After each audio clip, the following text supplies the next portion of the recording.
When you're saying I love you to any woman, she will start post-mortem of yourself.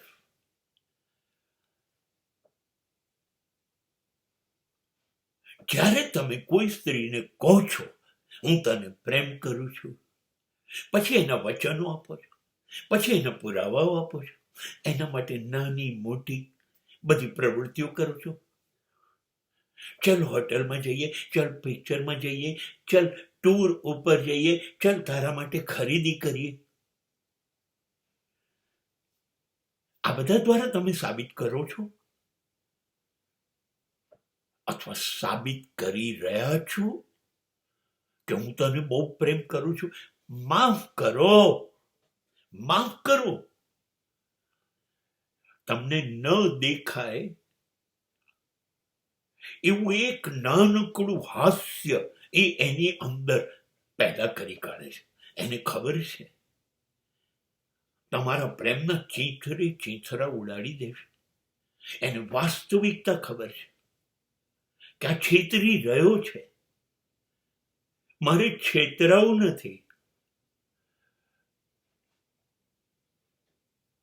અને છતાં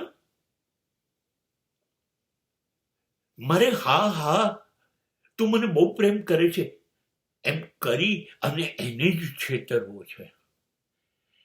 સાચે જ 99% કિસ્સામાં પુરુષોનો પ્રેમ છેતરપિંડી છે એવી એને પહેલી જ નજરે ખબર પડી જાય છે. એની પાસે એક અદ્ભુત સિક્સ્થ સેન્સ, ત્રીજી નજર છે, જે તરત ઓળખી જાય છે કયા ઈરાદાથી, શા માટે આ બધું કરી રહ્યો છે, ક્યાં કહી રહ્યો છે. પુરુષને એમ છે બહુ હોશિયાર છે, ક્ષણમાં માપી લે છે તમે ક્યાં છો. વધારે પડતું કંઈ ના કરો, તમે એક સામાન્ય જિંદગી જીવશો ત્યારે એ તમને બરાબર ઓળખી જશે. કોઈ ચોક્કસ પ્રસંગના વર્તણૂકથી નહીં, શબ્દોથી નહીં, એને તમારી સાથે જિંદગી જીવવાની છે એ ઓળખી જશે.